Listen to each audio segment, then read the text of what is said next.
Welcome to the Power Couples Rock podcast, where our mission is to build a collective community of marriages, where we encourage, inspire, and support one another in order to have masterful marriages. We're Carlos, Catherine, Chris, and Sonia. Please check us out at powercouplesrock.com. Follow us on Facebook, YouTube, Twitter, and Instagram. We believe that one of the most amazing legacies we can leave in life is a great marriage. So we hope you'll listen, learn, and love the conversation. Let's power up. Hello and welcome, hopefully again, to the Power Couples Rock podcast. I say hopefully again because we've been doing a number of these and you've hopefully already listened to one, two, maybe more. And this is another podcast in the long series of these things. I am here with my most beautiful wife, Sonia, and two of my most favorite people in the universe. In the universe. Yes, universe. for sure. We're in the universe. Carlos and Catherine Green. What's up, my brother Chris? And Sonia. Woo. So Power up. good to be here. Yes, let's power up. You know, sports is something that is super huge in many parts of the world, whether it's soccer. In other parts of the world, they're calling it football, American football, baseball, basketball. It's a super popular thing. And we were in a conversation many weeks ago about couples that are on the sideline and just sort of going through the motions on autopilot, not really being intentional about what they want in their marriage and focusing on that because of life, because of their jobs or their children or other things, and maybe their priorities get twisted up. And out of the blue, Sonia said, yeah, we just need to get in the game. And Carlos had an idea of like, we need to talk about this because this is a great conversation about being intentional, getting in the game, and how that applies to so many different things for the marriage. So Carlos, when we talk about getting in the game for you, sports analogies aside, what for you as a power couple has you getting in the game? What inspires you to become intentional about your marriage here with Catherine? Thanks, Chris. For me, what inspires me the most is to see how Catherine and I win as a couple, how we win in every aspect of our lives. We have those 6 core areas that really guide our marriage, which is faith, family, finance, fitness, future, and fun. And if we're very intentional about those areas and we can focus on how do we win in those, and I'm doing it with Catherine, that's where I feel like we're in the game. We're intentional. We're winning. We put together our playbook, our strategy. So if I could say, I love sports, all kinds of sports, but what I enjoy most about sports and the fascinating aspect of it are the stories behind the athletes. Right. Kind of like the E60 specials, you know? Yes. Or you know, Sonia doesn't like sports that much. I mean, she'll sit and, watch games or whatever.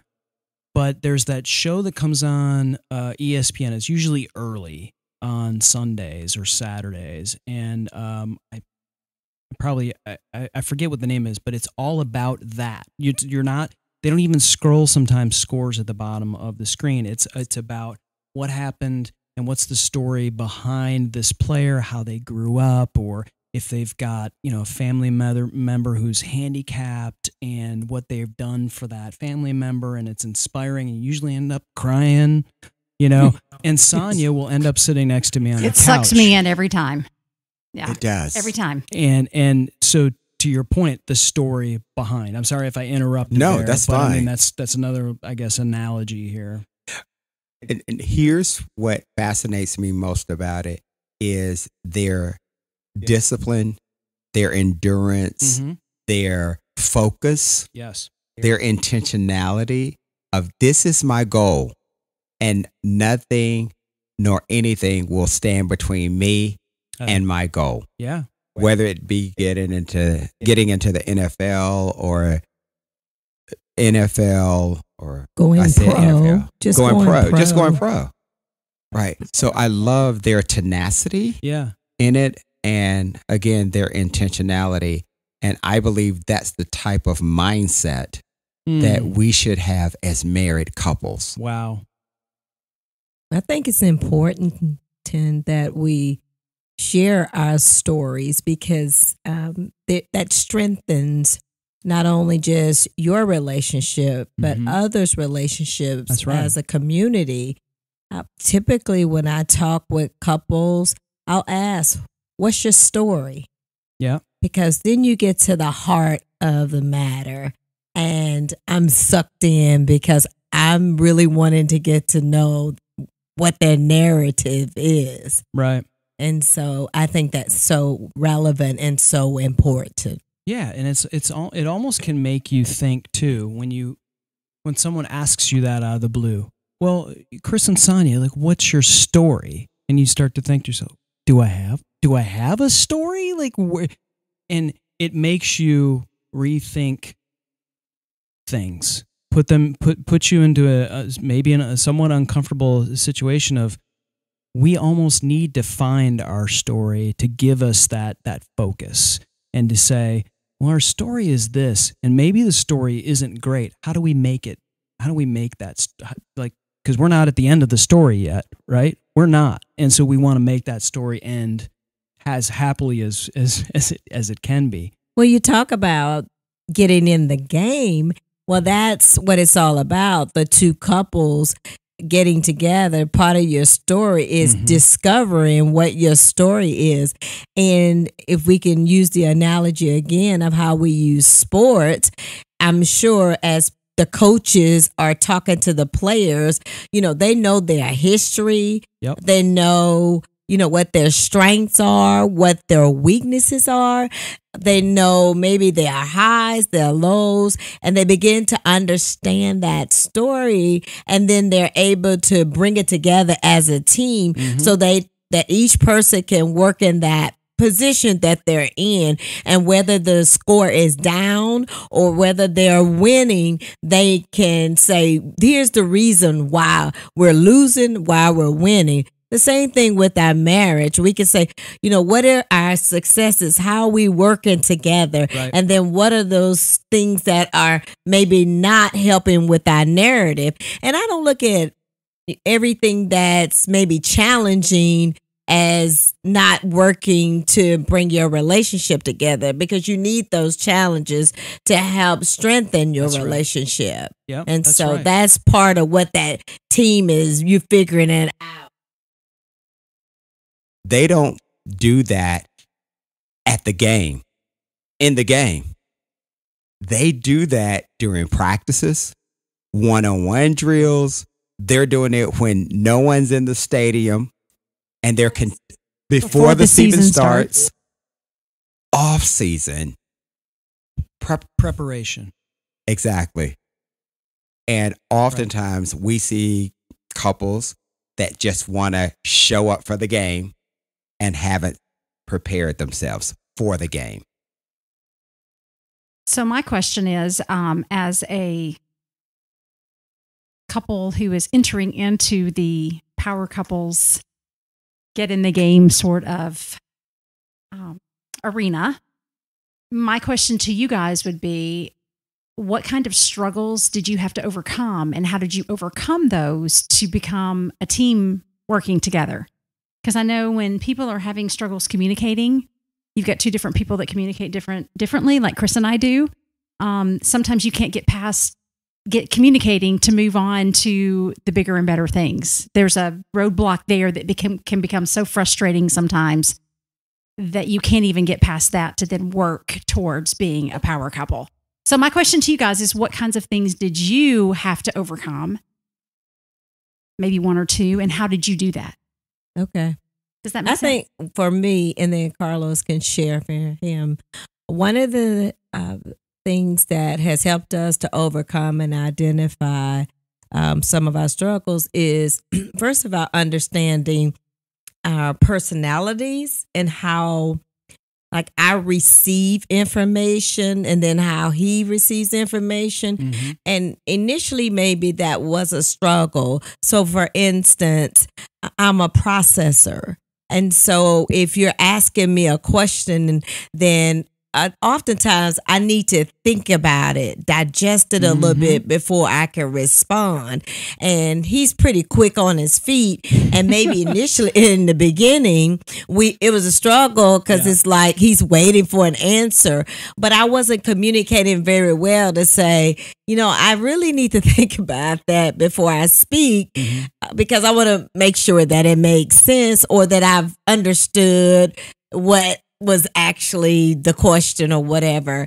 And so once we learned that took time, but once we learned that, hey, I'm going to celebrate you as a processor instead of looking at it as a negative factor, because once we begin to turn that around, we begin to appreciate each other's strengths in that area. So that was a huge struggle in the beginning. And we've just used tools and resources to help us to understand that processing is a good thing, because reacting would not be in my best interest to do. So I need to think about it. So when you say tools, be specific. Like, what kinds of tools for people out there that may have the same questions? Sure. Reading books, counseling, what does that look like? Well, we're lifelong learners. And so we both have agreed that anything that we could do to enhance our relationship, whether that's a workshop about marriage or whether it's a workshop about communication, how to resolve conflict, how to understand the Myers-Briggs, your personality, understanding that. A lot of those topics we've taken at work. And I know at work, we've had to understand our teammates, and we've had to understand how to work through conflict and how to have conflict resolution. And we use that at work. And so in our mindset, I'm like, we both said, we're getting all this training at work. Why can't we use those principles and skills and tools in our relationship when we have to discuss issues or challenges or successes? And so we began to practice that. Like you said, we started practicing that over and over and over again. And now it just becomes, it's who we are. And second nature. When you talked about her being a processor and me thinking on my feet, that did come from Myers-Briggs. Once we found out what our skill sets were in that area, then we went in our locker room and had a discussion about it. And then that's when I discovered, okay, her strength is in processing. But I had been pressing her to say, I asked you that question 5 minutes ago.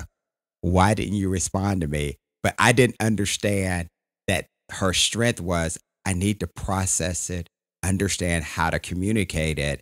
And now I just wait for her to process, because I know the quality of the response I'm going to get because I'm giving her that space. So if we look at the sports analogy in basketball, where I'm the point guard and she's the power forward. So she knows her strengths in processing. So I'm coming down the court. I'm ready to make the play. She's ready. She knows what that is. So I may hold the ball a little bit longer, let her get in position, boom, pass the ball to her, and then she scores. I have seen you play, dude. You're a ball hog. Come on. You need I mean, to we got to be real and transparent on this thing. Come on. You know, I like the whole. I mean, you had me until you passed. I mean, I was like, yeah, and then he said I passed. I'm like, nope. No, I'm kidding. I'm kidding. There's all kinds of thoughts going around in my head, but a couple of things that I'm pulling out of what you guys are saying here about preparation and how people who are getting into sports work tirelessly for the goal, which is to be the best player on the best team, win the Super Bowl, win the Stanley Cup, win the NBA Finals, be the MVP, be known as LeBron James, like whatever that is, which we know is, I think it sounds really great. We feel like there is a much greater goal, and so everyone is working. But I think that also applies to people who are working really hard at being a CEO of whatever and studying finance and to try to be the next, whomever, right? And they are really dedicating themselves to this and constantly working towards this. If we believe that your marriage is eternal, why are we not applying ourselves like that to this? And the sad fact, and where I feel like the analogy does not apply, I think this is a great analogy for exactly what we're talking about, and that is in sports, when you apply yourself and you become the greatest player that ever was, that slim percentage of a chance where you become what you have ever dreamed, you're there for a short period of time and your body gets older and it breaks down and you can't play like you used to, or you get an injury or that. And then you find out really quickly just how short that is. By the same token, it's with the person who works all their life to become, and maybe you do become whomever, to me, a great CEO, and there's nothing wrong with that. I'm not saying that someone who does that's necessarily wrong, but that person gets older, that person loses their job because there's somebody else that's behind them, and in it. But what we're talking about, your marriage can get stronger, your relationship can get stronger the older you get. Mm-hmm. Good. And that's where this analogy is. And I'm not dispelling the analogy, because I do think it's a great way of looking at us trying to be more intentional. But I think that takes it to a new level when you realize your goal is not this small here on earth goal. It's something that is a forever thing. I think you set that up perfectly, because I was meditating on a particular scripture that supports just what you said. And if we looked at 2 Timothy, the second chapter, verse 5, it says, Timothy is actually teaching at this point, and he says, similarly, how do I say that? Similarly. Yes, that word. Similarly. Similarly. If anyone competes as an athlete, he does not receive the victor's crown unless he competes according to the rules. And so when I look at that, there are rules that are established by God before we even enter into this covenant relationship called marriage. And if we play by those rules, there is a guaranteed victor's crown, and it continues to get sweeter and sweeter, or gooder and gooder each year. There you go. Right? So the older we get, the more mature we get, and the better our marriage gets. So we won't be like the athlete that gets too old and can't compete at that level anymore, Right. or Yeah. has an injury and can't recover and come back. The positive thing for us is that if we continue to invest, be in the game, the marriage game, it's a guarantee that our relationship can get better and better and better now, no matter how old we get. That's correct. I agree. But I did wanted to say, even if a player, because we're using this analogy, gets old, and Carlos and I both play tennis, we have some favorite players that are getting up in age. And so, of course, as they get up in age, they can't run like some of the younger generation. But they're putting in the work still. Yeah. But the thing is, they're also looking at long term of other ways that they can either be involved not in the sport or in community work. You know, most of They'll them set up are a foundation. They do coaching. They do commentaries. So they continue to make their careers. They invest in their careers and looking just beyond just that particular moment in time, where just like our marriage, we look beyond the wedding day. We're investing in lifelong time together on earth. And so we didn't just prepare for the wedding, we prepared for the marriage. Yeah, I mean, I think the sports analogy works too when you first get married, and you've had that relationship before you get married too. You're infatuated with this person, and you love everything about them, and you're not noticing certain things, like you're talking about the communication and processing, and that probably, when you guys were totally in love, you probably were just blowing right by that. You didn't care, right? You're exactly. Just like, you're in love, and that's part of it, and it rolls into marriage. And when it's early, you don't foresee changes. You don't know they're coming. And even if you tell a person who just got married that, whoa, things are going to change, until you're in it and you're going through those changes, you don't really know. You're not equipped to deal with I think that.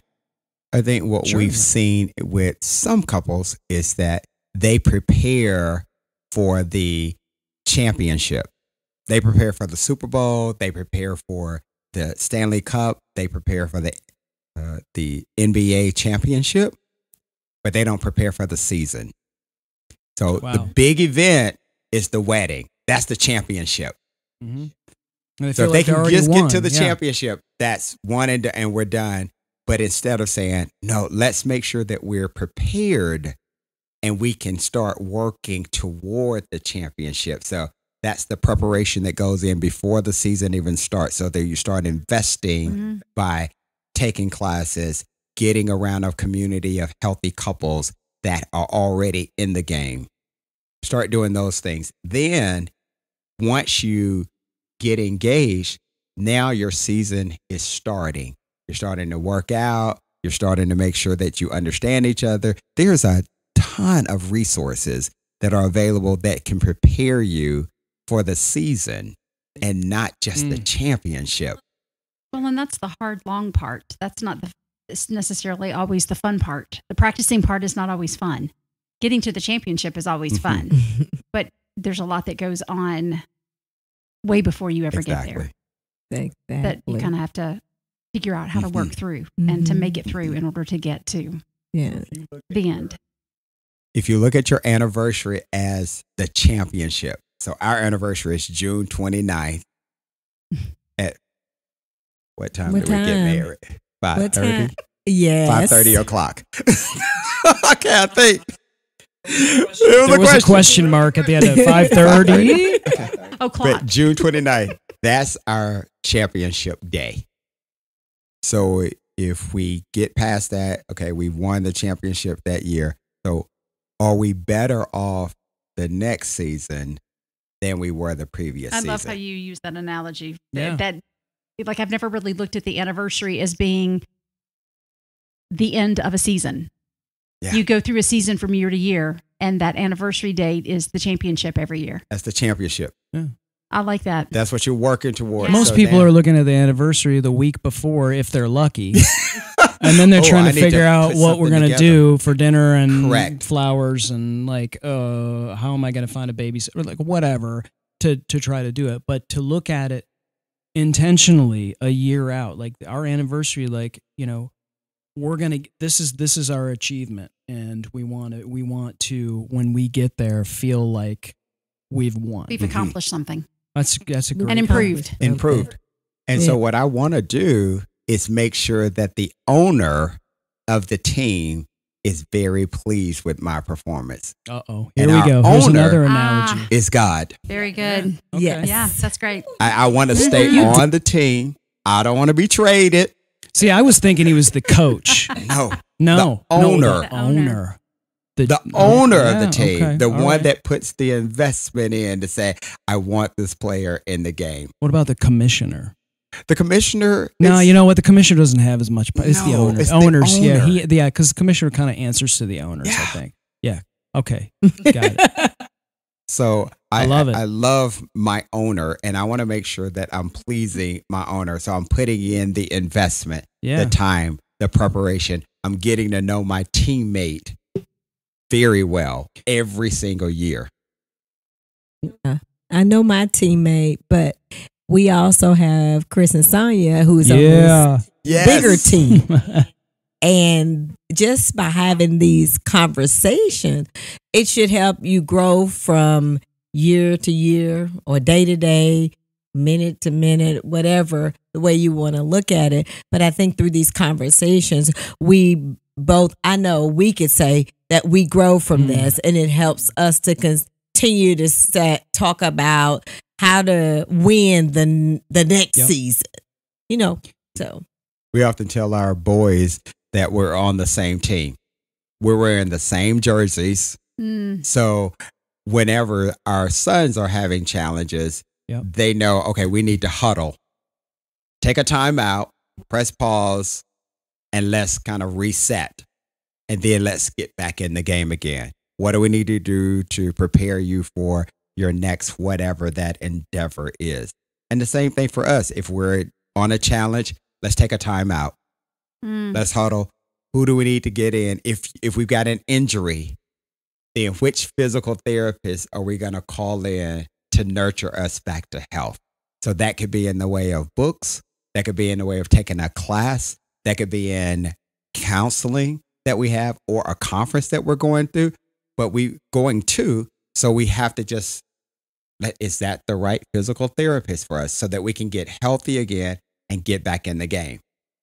Let me let me not wrap it up, but I want to put this out there, and it may not be a short answer, which is okay, but we're talking about really going all in, go in the game, focus, be intentional on your marriage, and it's 100%.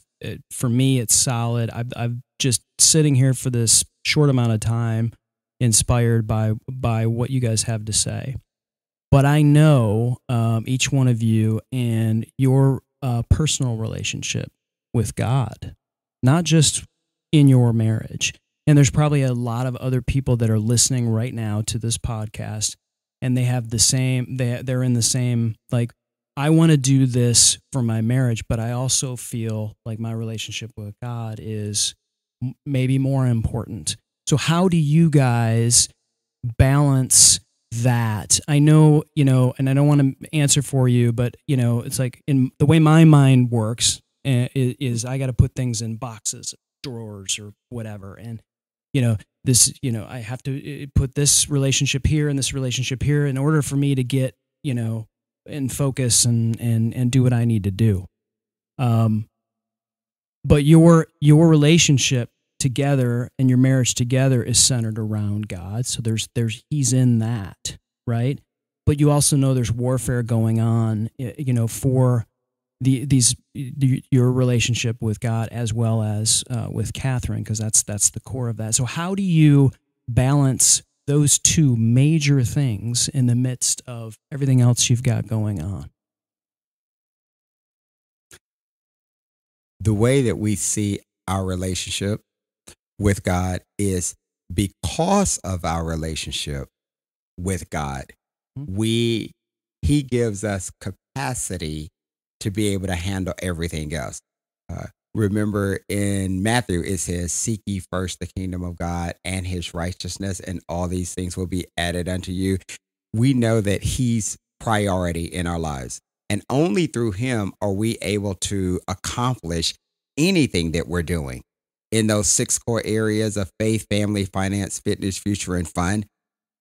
The only reason we're able to be successful is because of our owner and our respect and our reverence for our owner, giving him and praying to him about what's our next step. What do we need to do next? So it's not for us more of a balancing act, but it's more of thank you that you've given us capacity to be able to accomplish or do all of these things that ultimately honors you.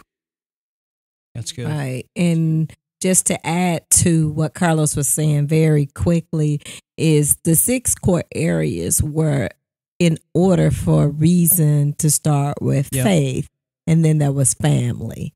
And so those 2 are priority in our lives. And so we look at our faith, and faith means, sometimes to us, where are we with God?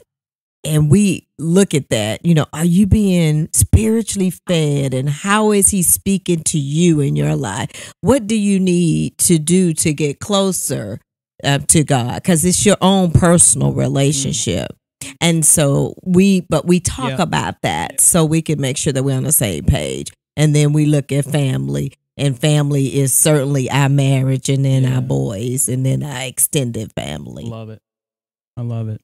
All right. Well, we're going to wrap up here. Any parting words on getting in the game, Sonia? This was born of your phrase out of a podcast.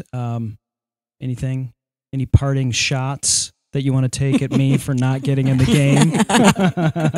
I'm kidding. She's taking shots at me all night, but I not necessarily. I was just looking through this book that I picked up called Sacred Marriage by Gary Thomas, and there's something in here as Carlos was talking about how